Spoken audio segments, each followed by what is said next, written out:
Questions, questions orales. L'honorable chef. The Honourable Leader of the Opposition.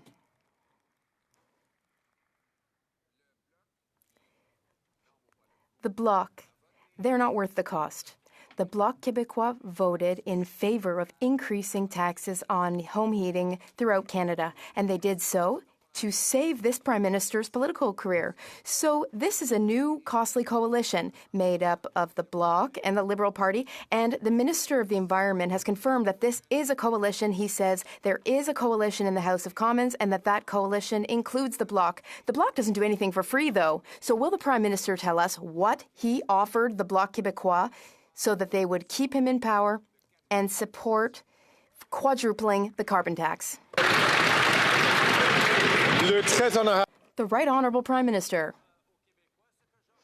I offer to Quebecers what I offer all Canadians. That is, the opportunity to grow in a greener, more prosperous future. Together, we are fighting climate change. There are three parties in this House of Commons fighting climate change. The Conservatives, though, they don't want to do anything to address climate change. The Conservatives don't understand that there can't be a plan for the economy if there isn't a plan to fight climate change. They go hand in hand, and we will work with all members in this House who want to fight against climate change to build a better world. Meanwhile, the Conservatives want to set us back to the Stone Age. The Honourable Leader of the Opposition. Mr. Speaker, he has just mixed up the Bloc Québécois and Quebecers. Those are not one and the same, because the Bloc Québécois has abandoned Quebecers. But the Prime Minister apparently thinks that the Bloc Québécois speaks for Quebecers. The Bloc Québécois wants to radically increase taxes on Quebecers, and the Bloc Québécois now wants to keep this Prime Minister in power. The Bloc Québécois supports the Prime Minister's inflationary deficits and his centralizing policies. So, the Minister for the Environment also admitted that there is a coalition which includes the Bloc. So, once again, what did the Prime Minister offer the Bloc to get this coalition deal? The Right Honourable Prime Minister. Mr. Speaker, approximately 500,000 Quebecers are still heating their homes with heating oil.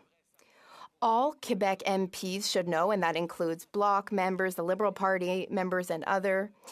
We should all understand that those who are spending money on home heating oil are spending more money, they're polluting more, and this mostly affects lower-income Quebecers and Canadians. That's why we are offering to replace home heating oil with heat pumps. We'll work with all provinces who want to deliver this program to people free of charge, especially for those living on lower incomes, because we know that to build a better world, we need to do so together. The Honourable Leader of the Opposition. Prime Minister is not worth the cost or the division after 8 years. Panicking under pressure from MPs in a region where he's plummeting in the polls, he'd paused the tax for some people in some places, but his minister said that other people should have voted Liberal if they wanted the same break. Now the panicking Prime Minister is further dividing the country with the confirmation from his Environment Minister that he's now in a coalition with the Bloc, the Separatist Party. So, we have a costly carbon tax coalition that includes the Separatists. What did he promise the Separatists to get them to sign on to keeping him in power for 2 more years?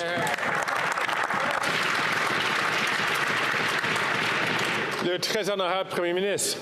The Right Honourable Prime Minister. Only division in this country as to whether or not we should be doing everything we can to fight climate change is within the Conservative Party. The Canadians are unequivocal that we need to fight climate change and we need to support Canadians through that. That's why our price on pollution returns hundreds of dollars every 3 months to the average family of 4 while fighting climate change and watching our curve bend faster over the past 2 years than the other G7 countries. We will continue to hold Canadians together as we fight climate change while Conservatives continue to bring us backwards. Hear, hear. The Honourable Leader of the Opposition. Mr. Speaker, the Prime Minister's own Environment Commissioner confirmed he will not hit his own targets, and the Prime Minister has admitted that his carbon tax is not worth the cost for oil-heated homes. Now, he did that as to save his political hide. But his desperation went one step further this week when he relied on the separatists to vote with him to quadruple the tax on home heating for everyone else in Canada. So the question is very clear.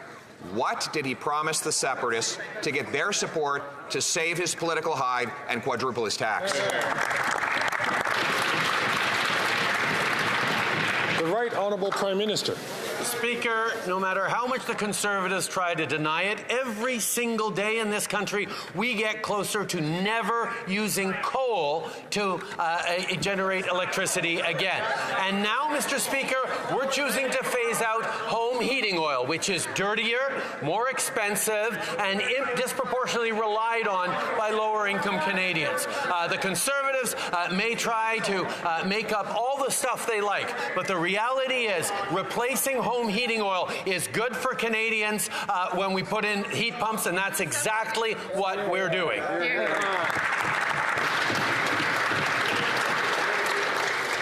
The Honourable Leader of the Opposition. Mr. Speaker, after 8 years, he hasn't eliminated coal-fired electricity. He hasn't eliminated oil-powered heating in homes, and his carbon tax will not allow him to meet his own GHG targets, according to his Environment Commissioner. Now, that is the reality, that his carbon tax is not worth the cost. And that's why people, all 10 premiers, Conservative, Liberal, and NDP, are calling for him to take the tax off so Canadians will keep the heat on. Will he be fair to all Canadians, or will he sign on with the separatists to divide our country some more?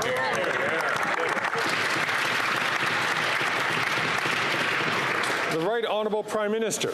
I have to admit I'm a little worried for the Leader of the Opposition. When he has to stoop to bringing up the separatist boogeyman to try and scare Canadians, he must be running out of material. The fact of the matter is, Mr. Speaker, Canadians are afraid of climate change. They're afraid of the extreme weather events.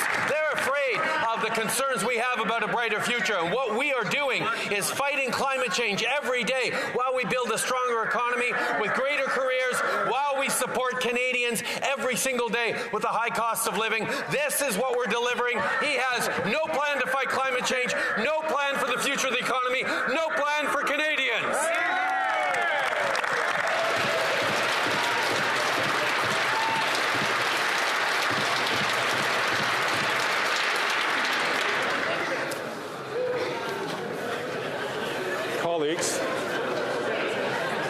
Colleagues, I'm going to ask colleagues to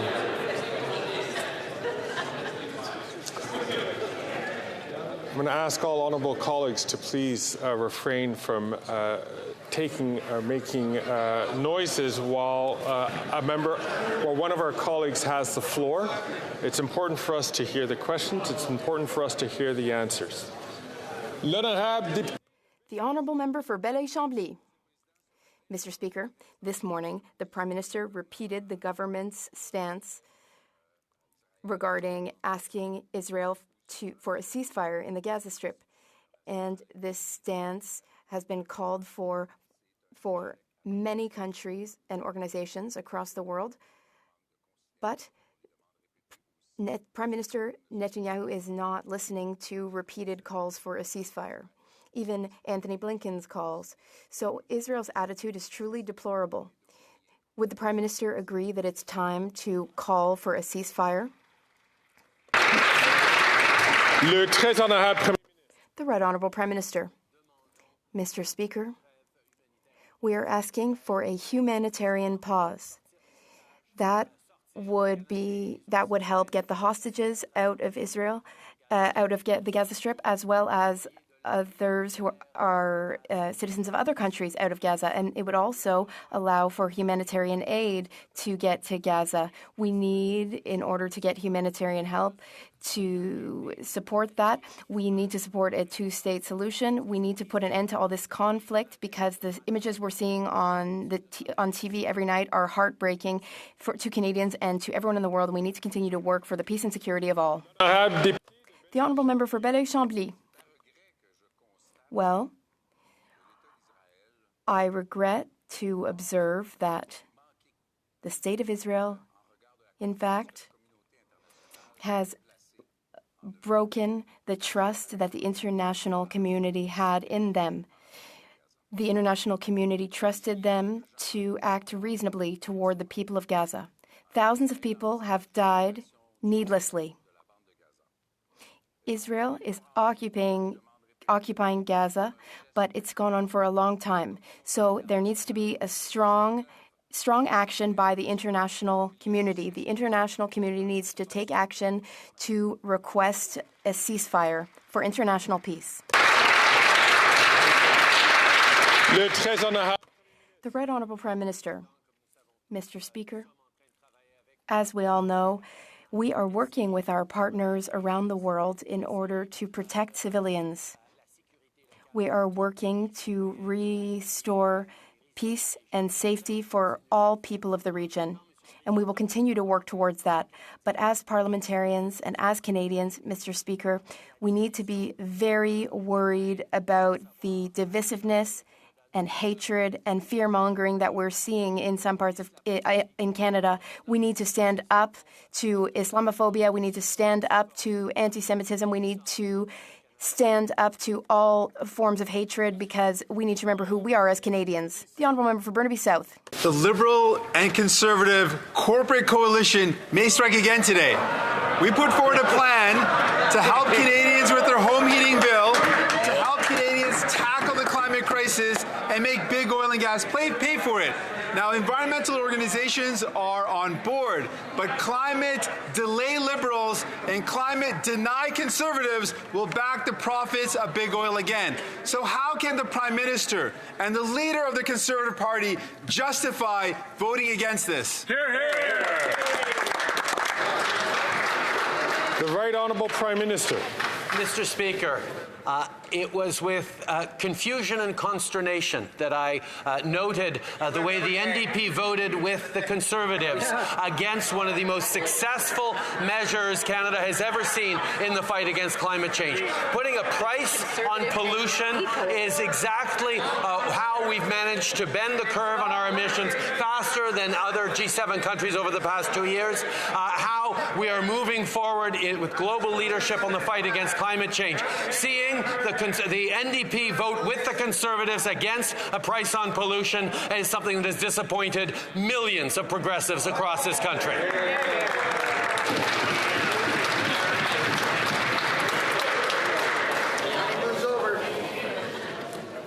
Colleagues, I'm going to ask you please to exercise great restraint. I especially ask a colleague from York Simcoe to allow other members to please when they have the floor, to hold the floor until it is that colleague's turn to speak. The Honourable Member for Burnaby South. Mr. has literally missed every single target he set on emissions. Voici notre plan. Here is our plan. We want to make heating bills less expensive for all Canadians. We want to fight climate change, and we want big oil to pay more. Many organizations that work for the environment agree with this, but the Liberal Conservative CEO coalition will continue to protect big oil. How can the Prime Minister vote against our plan? The Right Honourable Prime Minister. Mr. Speaker, I know there are progressives across Canada who were deeply disappointed to see the NDP vote with the Conservatives against our most successful climate change fighting measure, the most successful one in the history of Canada, and that is carbon pricing, putting a price on pollution across Canada. We are fighting climate change. This measure fights climate change. This measure helps us invest in renewable energy, and it also helps us put more money in the pockets of 8 of 10 families in provinces where carbon pricing applies. We will continue to fight climate change, and we hope the NDP will join us once again. The Honourable Leader of the Opposition. Most tragic and heartbreaking to see these two squabbling in this way. the Prime Minister was so disappointed in the NDP leader's flip-flop on carbon tax for heat, but the good news for the Prime Minister is the NDP leader has flip-flopped on his flip-flop and now supports the Prime Minister's plan to quadruple the tax. This, with 2 million Canadians, a record-smashing number, going to a food bank. Will the Prime Minister create another carve-out on the carbon tax for farmers so that Canadians can afford to eat?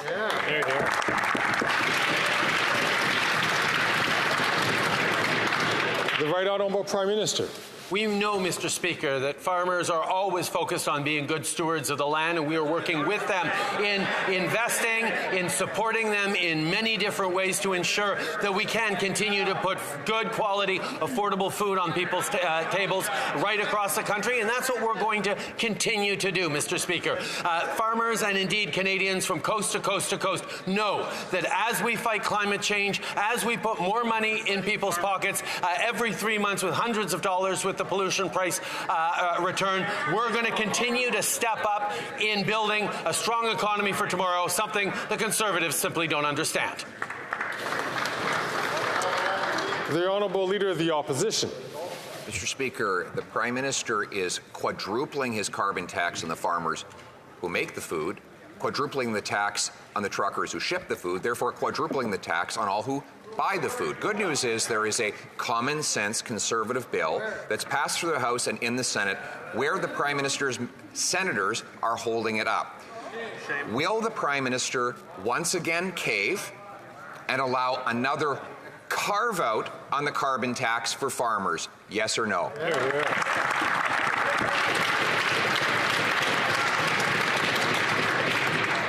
The Right Honourable Prime Minister. Many people living in rural areas across the country, including many farmers, continue to be stuck heating their homes with home heating oil. It is dirtier, it is more expensive, and it is something that is expensive to replace. That is why, Mr. Speaker, we are stepping up with measures that are going to deliver heat pumps to families right across the country, the 1.2 million households across this country, in every part of this country, relying on home heating oil, so we can help them fight climate change and save money at the same time. That's our plan. The Conservatives have no plan. The Honourable Leader of the Opposition. Our common sense plan is found in Bill C-234, which would give another carve-out to farmers on the carbon tax. And the Prime Minister has claimed that he won't cave again. He says there will be no more carve-outs. We're asking him to keep in mind there are 2 million people who have to go to the food bank every month because of his policies. Will he put his ego and pride aside and ask his Liberal senators to pass common sense bill C-324 to axe the tax and create a carbon tax carve-out for our farmers?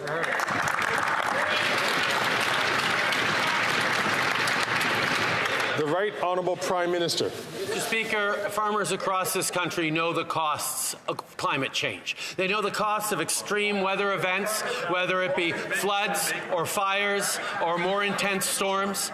Farmers are worried about their future, worried about their kids' future, worried about the country's future. That's why we put forward a plan that is reducing our emissions and growing our economy at the same time while putting more money in Canadians' pockets. The Conservatives have no plan to fight climate change, no plan for the future of the economy, no plan for future generations. We will continue to do what's necessary to support Canadians, including farmers, long into the future. That's it. The Honourable Leader of the Opposition. The Prime Minister won't answer a simple question. It's about the common sense Conservative bill to carve out farming from the carbon tax. But I understand why he feels he's in a bind, because his Environment Minister said, as long as I am Environment Minister, there will be no more exceptions to carbon pricing. That implies that he would resign if there was another carve-out. Will the Prime Minister sacrifice his crazy carbon tax minister and support our common sense bill to take the tax off?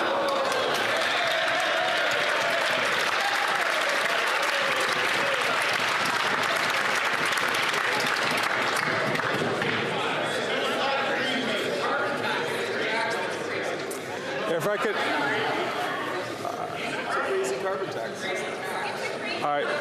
The colleagues, all colleagues should know that we cannot use language which calls into question the character of honourable members, individual members. I hear an explanation from the Leader of the Opposition, and I will repeat that so that we can clarify the record. The Leader of the Opposition made a correction saying that he was referring to the policy and not the person. So, but that's certain. And I thank the Honourable Leader of the Opposition for making that clarification, because otherwise that language would clearly be unparliamentary. The Right Honourable Prime Minister. Mr. Speaker, I think we'll all be waiting for a long list of corrections and factual errors from the Leader of the Official Opposition if we go down this road. The fact of the matter, Mr. Speaker, for millions of Canadians who understand that climate change poses an existential threat to our country, to our well-being, to our economy, they need action. They expect a government with a plan. They expect a government to deliver on that plan, and that is exactly what we have been doing for 8 years. Meanwhile, the only plan the Conservatives put forward are cuts. Cuts to services, cuts to program, cuts to rebates for Canadians, and yes, cuts to the most successful measure to reduce climate change emissions that this country has ever seen. When is he going to come forward with a real plan? The Honourable Leader of the Opposition. It is crazy to quadruple the carbon tax on our farmers when 2 million people are going to a food bank every month. So now the Minister of the Environment has threatened to resign if there are new carbon tax carve-outs. We have a common sense Conservative bill that would carve out the carbon tax for farmers. All it needs is for the Prime Minister to give his senators permission to pass it. Will the Prime Minister please just cave at least one more time and allow a carve out on the carbon tax for our farmers? Yes or no?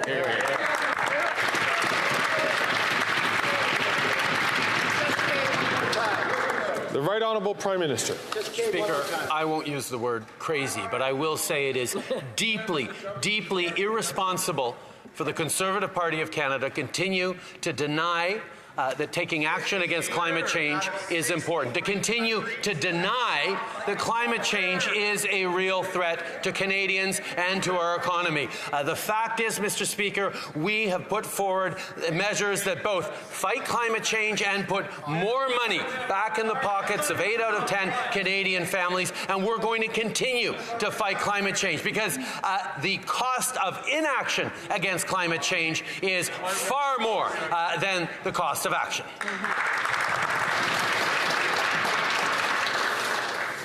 Ernest, s'il vous plaît. Je m'excuse. L'honorable. The Honourable Leader of the Opposition. Tax isn't working. He's missed every single target. He's on track to miss his 2030 targets, and Canada is ranked 58th out of 63 on climate action. Mr. Speaker, the question is about our farmers. There's a bill C-234, a common sense Conservative bill to carve out farmers from the carbon tax. All it needs is for the Prime Minister to give his senators permission to adopt this carve-out. Will the Prime Minister stand up to his Environment Minister and stand up for farmers and let Bill C-234 pass and allow this carve-out to go ahead?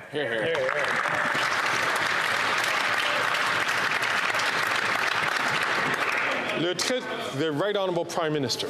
I will admit, it doesn't happen often, but every now and then I am a little bit envious of the position that the Leader of the Opposition finds himself in, of being able to criticize on the one hand that we aren't doing enough to fight climate change, and then on the other hand say that we need to stop everything we're doing to fight climate change. Fortunately, Mr. Speaker, Canadians are smarter than he takes them for. Canadians know the only way to build a strong economy for the future is to fight climate change at the same time. That is exactly what we are doing, and until he puts forward a plan that is responsible and real on fighting climate change and growing the economy, Canadians will continue to dismiss him. That's right.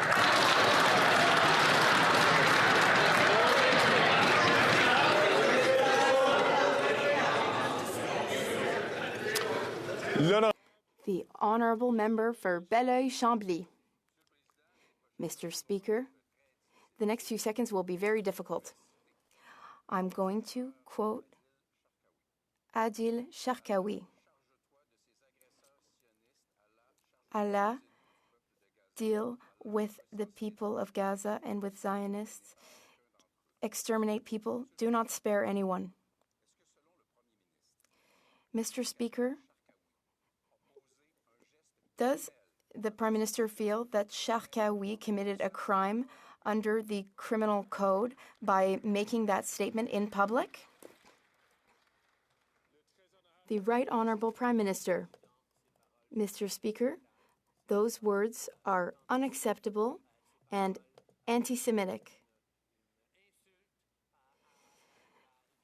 Those words spoken by a preacher are an insult to the lives and hope of millions of people across the world, including millions who lost their lives during the Holocaust because they were Jewish. We will always stand up to anti-Semitism. We will always be there to promote peace and compassion among peoples throughout the world. The Honourable Member for Belleuil-Chambly. Mr. Speaker, 3 hours ahead of question period, I informed the Prime Minister that I would ask this question. So I want a clear, specific answer. The preacher who said that, are his words criminal? And should they be treated as a crime and punished as a crime? The government appointed someone to serve as a liaison between communities. Currently, Ms. El Gawabi. Do we need her, though?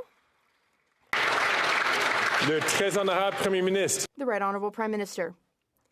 Mr. Speaker, it's true that there are people saying unacceptable things around the world, and here in Canada, too.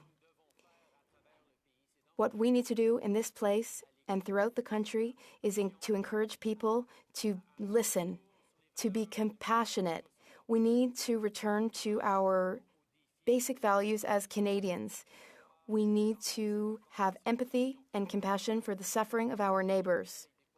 Now, as for criminal prosecution and crimes, the police and relevant authorities will make those decisions, and I'm counting on them to make those decisions. The Honourable Leader of the Opposition. This panicking Prime Minister is not worth the cost or the division after 8 years. He'd recently announced that he would pause his carbon tax on heat for some people in some places where he's plummeting the polls and his caucus is revolting. He claims this is not regional, but his own rural affairs minister said that if people on the prairies want the same pause, they should elect more Liberals. Can he confirm whether he endorses these comments or whether he condemns them? The Right Honourable Prime Minister. Perhaps the Conservatives think that phasing out coal was divisive because some parts of the country had already phased out coal, and it only targeted the parts of the country that still rely on coal to generate electricity. Mr. Speaker, we are united in our desire to fight climate change as Canadians. We are united in our desire to support Canadians who need it through into a better future. That's why banning and phasing out home heating oil by replacing them with heat pumps right across the country is an approach that will unite Canadians. The only division is amongst Conservatives who still think that climate change is fake. That's right. The Honourable Leader of the Opposition. Stating falsehoods about our position will not distract from the original question. Here is the question. The Minister of Rural Development said that if people in the prairies wanted a pause on the carbon tax for home heat, they should elect more Liberals. Does the Prime Minister denounce these comments, or does he agree with them?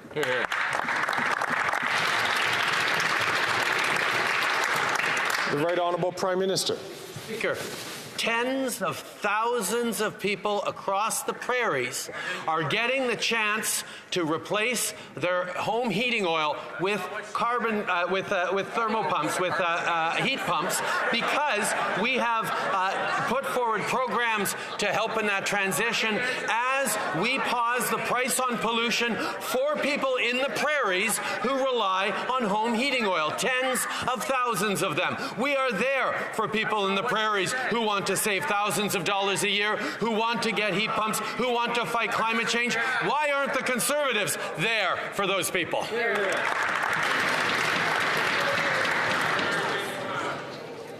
The Honourable Leader of the Opposition. We're there for all Canadians.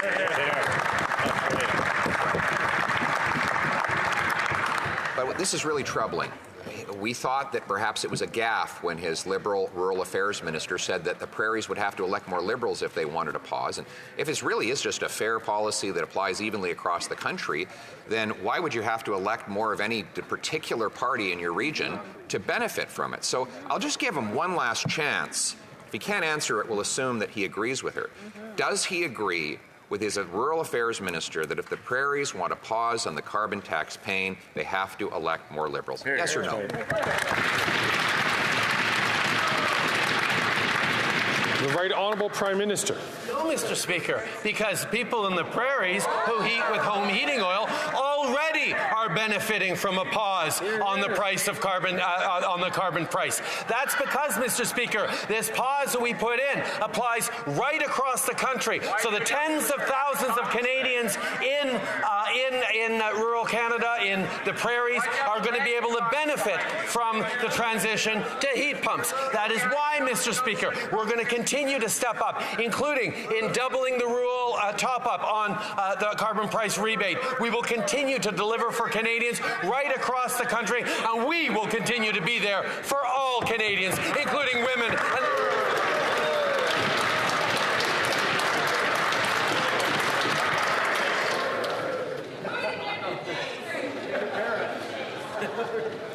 The Honourable Leader of the Opposition.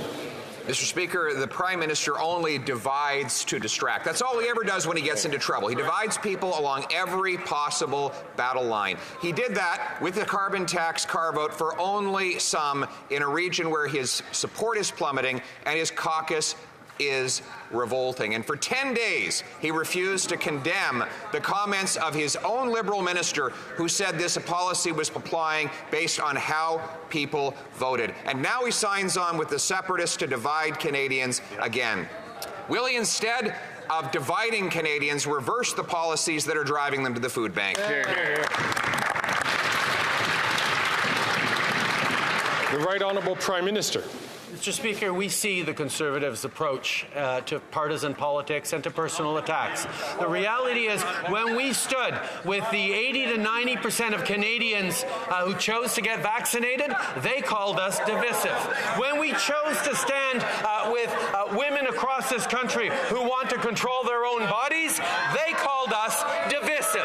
When we stand with the 2 LGBTQI+ kids who are being discriminated against in schools across this country, they call us divisive, Mr. Speaker. I ask Canadians, who are dividing Canadians more than Conservatives with their attacks, with their choices, with their politics?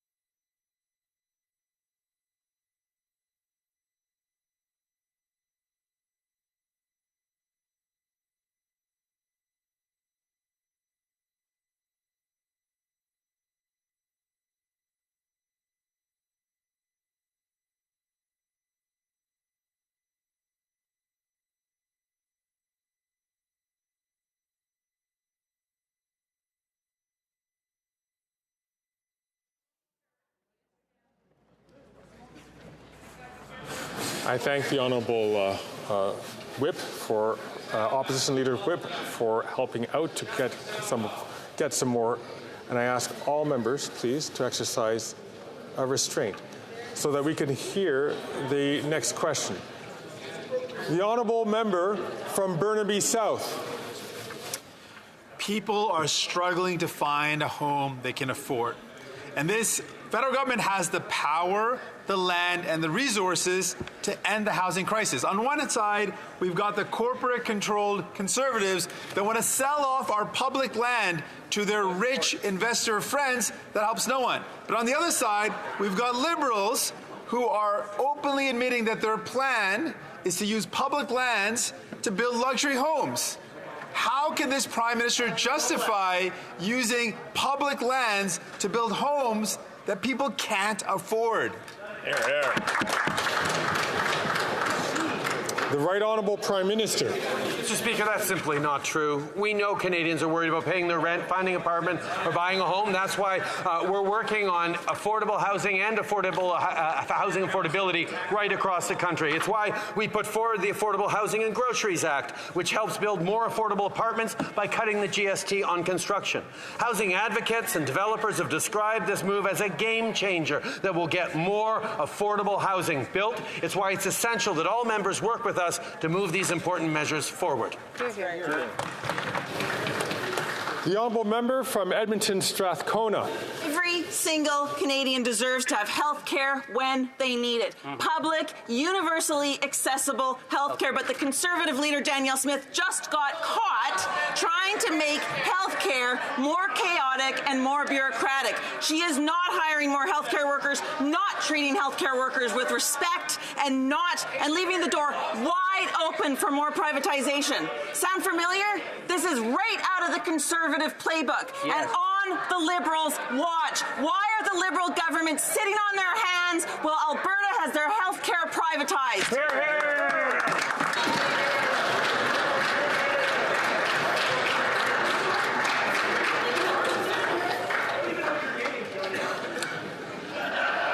Colleagues, soon the chair will be issuing some reflections upon the issue that was made by several House leaders from different parties who had raised a question of the relevance of questions in terms of to the administration of government or questions which would be directed to committee chairs.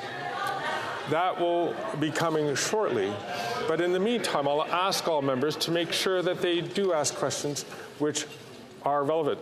I see that the Right Honourable Prime Minister is on his feet to reply, so I will allow the Right Honourable Prime Minister to respond to this question. Mr. Speaker, it is a relevant question because we have taken actions in the past to draw back transfers and claw back transfers to provinces that haven't been obeying the Canada Health Act, and we will continue to do that. So let me be clear, we will always defend Canada's access to health care and won't hesitate to use all available tools under the Canada Health Act to protect this right. We expect all provinces and territories to adhere to the Act when they make decisions regarding Canadians' access to health care. The Minister of Health will be closely reviewing the details of the Alberta Premier's plan, but we remain unequivocal when it comes to access to our healthcare system and access to pension supports. We will always stand with Canadians.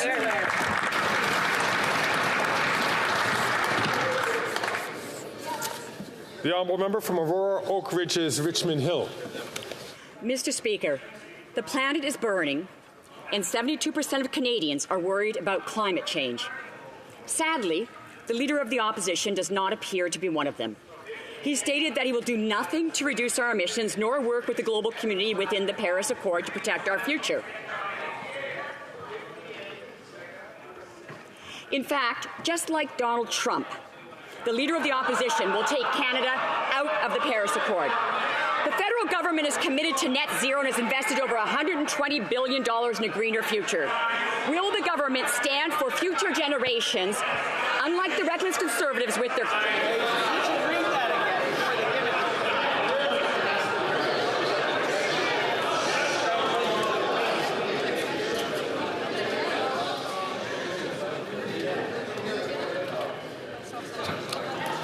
Fortunately, the Speaker was able to hear the question. The Right Honourable Prime Minister.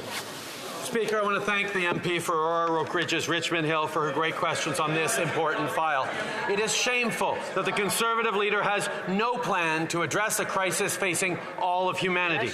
His emphasis on technology to fight climate change means nothing because he is somebody who has been opposing the development of offshore wind technology in Atlantic Canada. While our government has a serious plan that addresses affordability and the climate crisis, that leader has no plan and no vision. Perhaps he should put his glasses back on.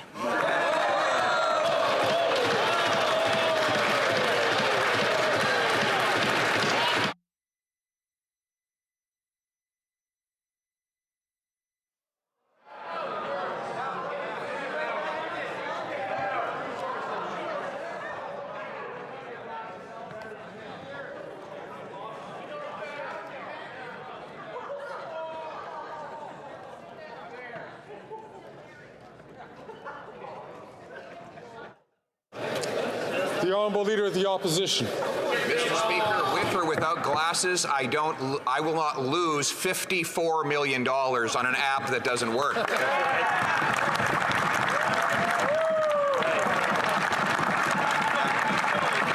Now, this is a Prime Minister whose government is now under RCMP investigation for giving out contracts to firms that did absolutely no work. Now senior members of the bureaucracy are blowing the whistle and saying his top officials lied about it before committee. Will the Prime Minister personally cooperate with the police in this latest criminal investigation?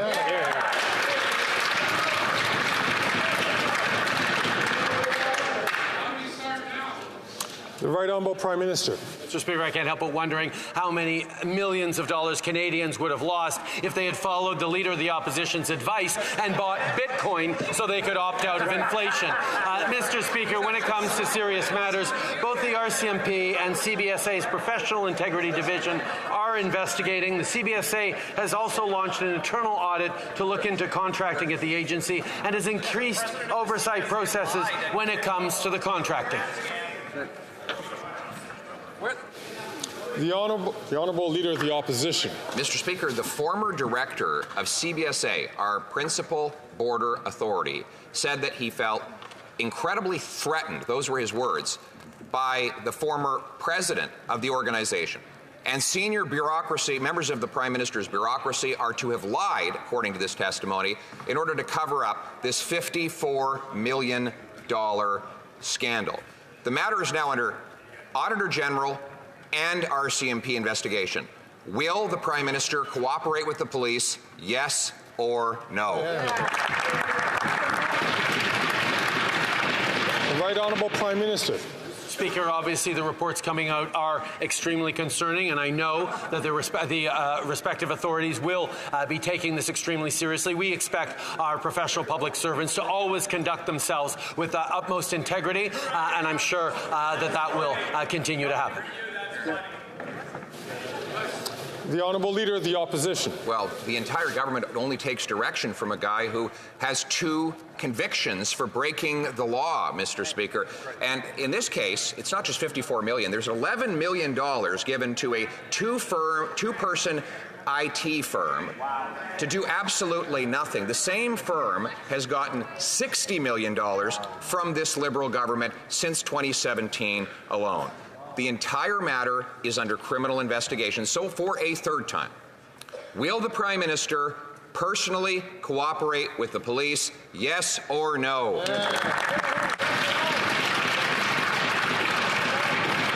The Right Honourable Prime Minister. You can understand that I won't take overly seriously the accusations from an individual who was Minister of Elections when he was found to break elections law. Mr. Speaker, when we see matters of wrongdoing, we ensure that proper authorities are looking into it, and of course our government will always ensure full cooperation with investigating authorities. Hear, hear. The Honourable Leader of the Opposition. The Prime Minister is a man of conviction. He's got 2 of them, Mr. Speaker.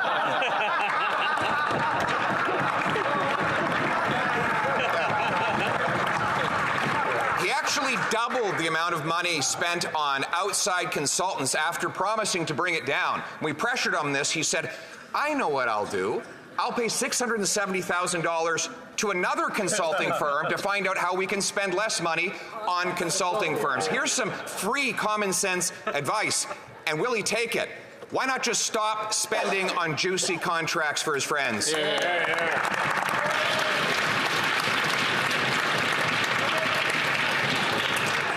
The Right Honourable Prime Minister. Speaker, of course, we need to ensure that we're getting the best value for funds spent in the public service, and the Minister agrees and is looking into it. But Mr. Speaker, let's talk about being a person of conviction.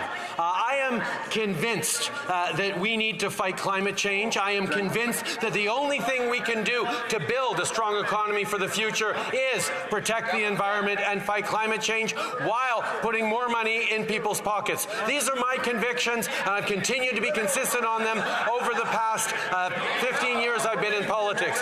We look forward to hearing what the Leader of the Opposition believes in, because right now it sure ain't clear.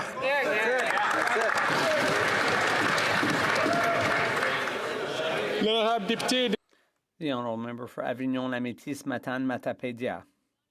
Mr. Speaker, the Copernicus Observatory tells us that 2023 will be the hottest year on record. At the same time, the Environment Commissioner says Canada is going to miss its greenhouse gas reduction target for 2030. So here we go again. This is the 10th federal climate plan since 1990, and it's headed for a 10th failure. All talk, no action. How many forest fires, heat waves, and hurricanes will it take before the government takes concrete action to reduce our emissions? The Right Honourable Prime Minister. Mr. Speaker, for 8 years, we've been doing more than any other government in history to reduce emissions. The fact is, as my colleague says, that we have to do even more.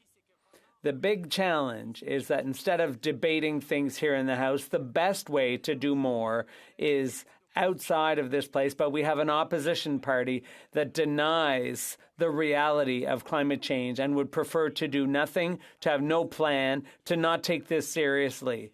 But unfortunately, Mr. Speaker, we're still stuck in this kind of debate over whether or not climate change is real. But on this side of the House, we know it's real and we will fight it.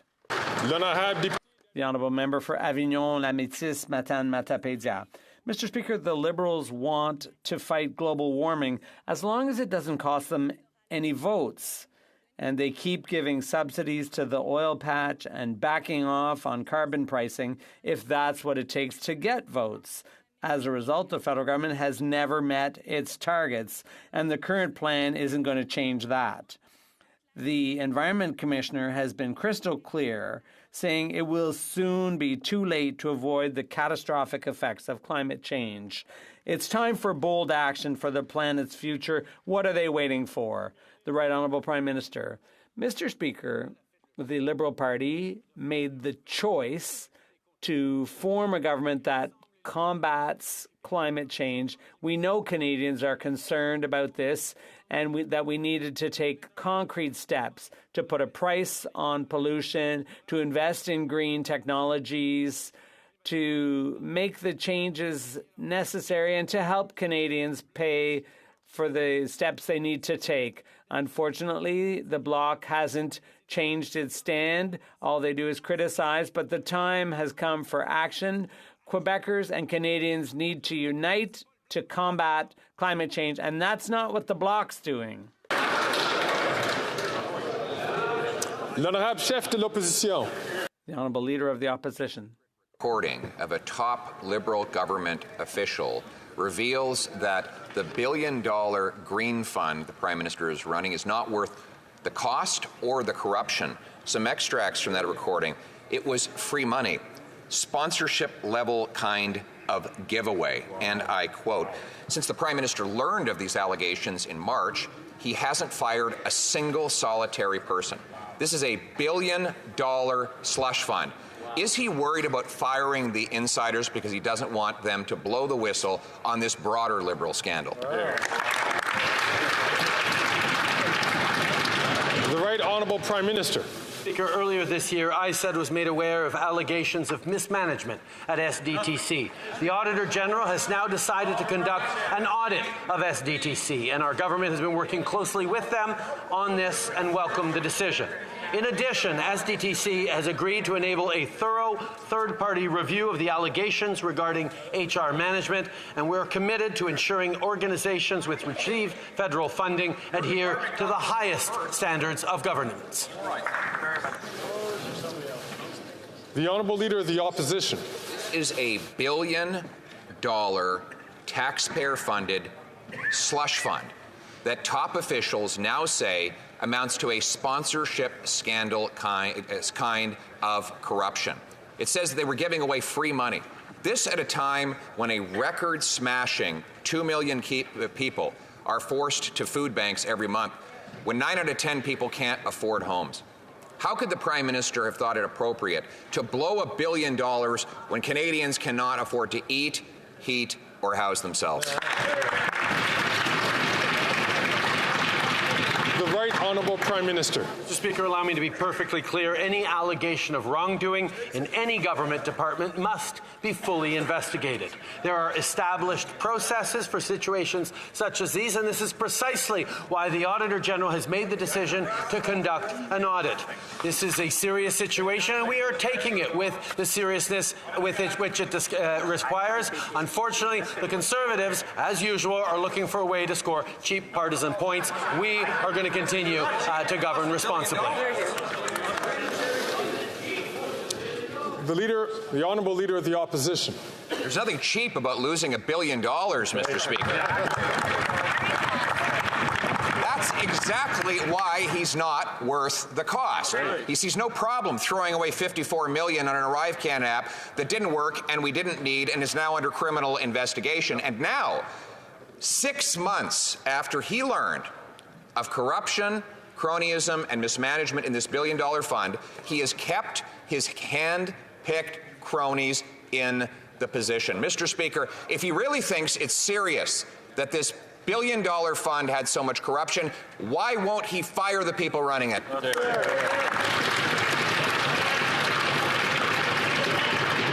The Right Honourable Prime Minister. Mr. Speaker, Canada is a country of rules and laws, and that's why we need to make sure that we are doing proper investigations and ensuring appropriate consequences for any people involved in wrongdoing. This is how a country of laws and rules functions. Unfortunately, Conservatives are still choosing to make cheap partisan points on very serious issues, and we're going to continue to take these issues seriously. Hear, hear.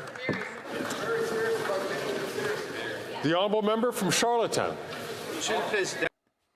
Mr. Speaker, Canadians are rightly proud of those who've worn the uniform of the Canadian Forces and defended our rights and freedoms. However, the important contributions of Indigenous veterans haven't always been properly recognized. On the occasion of Indigenous Veterans Day, I'd like to ask the Prime Minister what the government is doing to ensure that the sacrifices of these brave men and women are appropriately recognized. The Right Honourable Prime Minister. I'd like to thank the member for Charlottetown for his question and for his commitment to veterans.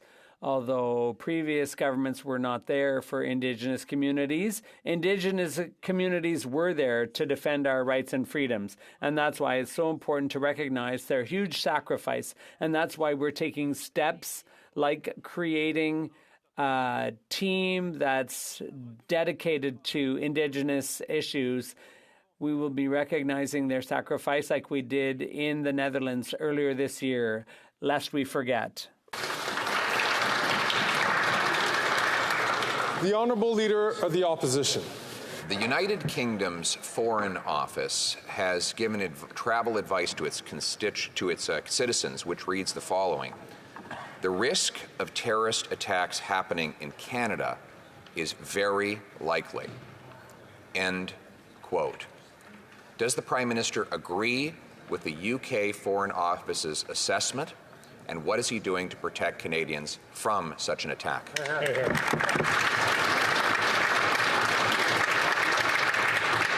The Right Honourable Prime Minister. Mr. Speaker, Canada has a robust and sophisticated process around determining levels of threats to Canadians. We elevated the level of threat back in 2012 to medium, and it stays there right now. We are continuing to make sure we're doing everything we possibly can to keep Canadians safe. We understand these are trying times around the world right now, but the best thing we can do as Canadians is stay true to our values, be respectful of one another, feel each other's pain, and be there to support through very difficult times of a rise in hatred, including Islamophobia and anti-Semitism. Hear, hear. The Honourable Leader of the Opposition. Terrorists are not interested in feeling other people's pain. They're interested in causing other people pain. And the UK Foreign Office has said, and I quote, "The risk of terrorist attacks happening in Canada is very likely," end quote. Yet the Canadian government rates that risk at medium. Why the difference? The Right Honourable Prime Minister.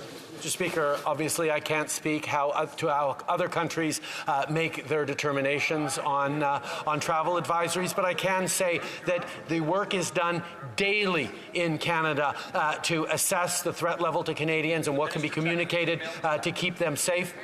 We elevated the threat level to medium in 2014, Mr. Speaker, and it has remained at that level since. But every single day, we reevaluate and ensure that we are doing everything we can, privately and publicly, to keep Canadians safe. Thank you. The Honourable Leader of the Opposition. And yet, if you simply read the UK Foreign Department's assessment of Canada, and I quote, "The risk of terrorist attacks happening in Canada is very likely," end quote, then there is a very serious risk, Mr. Speaker. Why did Canadians have to learn from a foreign government about an increasing threat of terrorism in Canada? The Right Honourable Prime Minister. Speaker, once again, I can't speak to how the UK makes its determinations, but I certainly can say that in Canada we have top security agencies and officials who work daily to reassess the threat levels to Canadians. They are working every single day to keep Canadians safe, and will continue to keep Canadians informed on the best ways to keep safe, Mr. Speaker. Here. The Honourable Member from Davenport. Mr. Speaker, the residents of my riding of Davenport are proud of Canada's unwavering support for Ukraine and our proposed modernised Canada-Ukraine Free Trade Agreement, also known as CUFTA. It's become increasingly clear, though, that the Conservative caucus doesn't support CUFTA, criticising it in committee, and the opposition leader had no shame in filibustering CUFTA in this House. While the Conservative leader would gladly let Ukraine down, can the Prime Minister tell this House why this trade legislation is so important? The Right Honourable Prime Minister. Speaker, I want to thank the MP for Davenport for her advocacy on this file and her steadfast hard work. We have been solid in our support of Ukraine since day one, and we will be there to help them rebuild when they win. We've committed over $9.5 billion in financial, military, and humanitarian aid, and the modernization of our trade deal with Ukraine is another important area of cooperation between our two countries and will be crucial to rebuild Ukraine. On this side of the House, Mr. Speaker, our support for Ukraine has been unwavering. Unfortunately, the leader of the Conservative Party cannot say the same.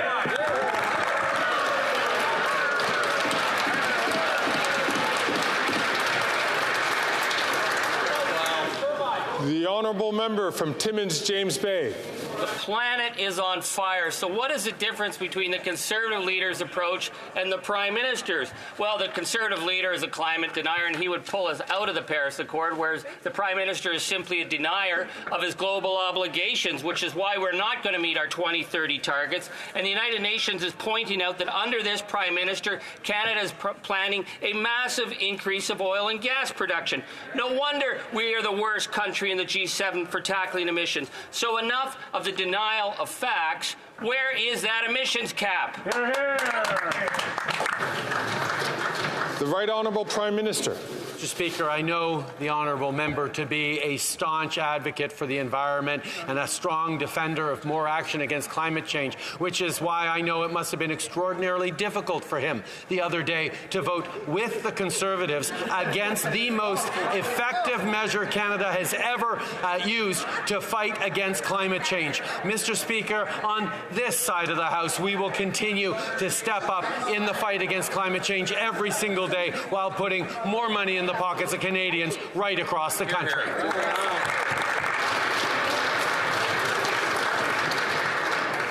L'honorable député de Richmond. The honourable member for Richmond, Arthabaska. Mr. Speaker, for weeks now, I've been asking questions about the Governor-General's outrageous spending. Every time I get answers from ministers who feign offense and criticize reluctantly, but do nothing to change the ingrained culture of this institution. Meanwhile, GGs come and go, but the extravagant spending on meals, booze, luxury hotels, travel, and dry cleaning marches merrily along. So I ask the Prime Minister today, does his government intend to cut her $33 million budget? Because clearly, she doesn't seem to be able to manage taxpayers' money carefully and responsibly. The Right Honourable Prime Minister. Mr. Speaker, the Governor-General, Mary Simon, is an upstanding, humane, caring person, and she plays an important role in our society and democracy. We will continue to see to it that her spending is managed appropriately, but the fact is she has a very important role for the stability and future of our democracy. Unfortunately. And unfortunately, this concludes question period. Je comprends qu'il y a... Je vais demander à